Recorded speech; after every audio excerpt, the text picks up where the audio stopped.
ఈరోజు దేవుడు మన కొరకు ప్రవక్త అయిన ఇర్మియా గ్రంథం 9వ అధ్యాయం 24వ వచనంలో వ్రాసి ఉంచిన కొన్ని మాటలు మనం జ్ఞాపకం చేసుకుందాం.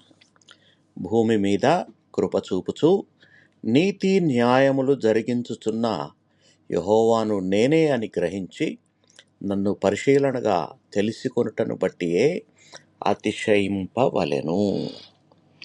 ఈ లోకంలో మనుషులు తమ జ్ఞానం, బలం, ఆస్తి, ఐశ్వర్యాన్ని బట్టి అతిశయించడానికి ఎక్కువగా ఇష్టపడతారు.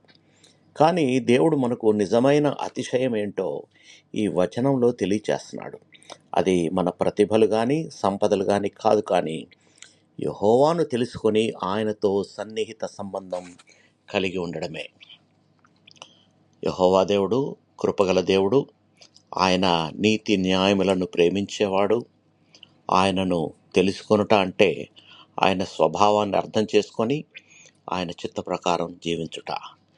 దేవునితో నడిచే వ్యక్తి ఆ జీవితంలో నిజమైన ఆనందం, సమాధానం, ఆశీర్వాదం ఎప్పుడూ నిలిచుంటాయి.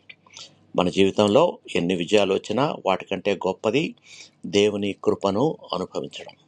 కాబట్టి మన గర్వం మనలో కాక మన ప్రభు అయిన యెహోవాలో ఉండాలి.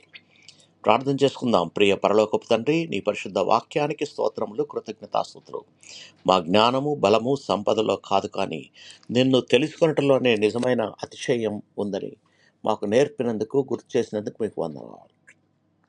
నీ కృపను, నీతిని, న్యాయమును మా జీవితాల్లో ప్రతిఫలింపచేయండి. నీతో మరింత సన్నిహిత సంబంధం కలిగి ఉండడానికి మాకు సహాయం చేయమని, మా హృదయాలను వినయంతో నింపి ప్రతిదినము నీ చిత్త ప్రకారము నడిపించమని మా ప్రభును, మీ ప్రియకుమారుడైన యేసుక్రీస్తు పరిశుద్ధ నామంలో ప్రార్థించి వేడుకొంచున్నాము తండ్రి. ఆమేన్. దేవుడు మిమ్మల్ని అందరినీ బహుగా దీవించి భద్రపరచునుగాక.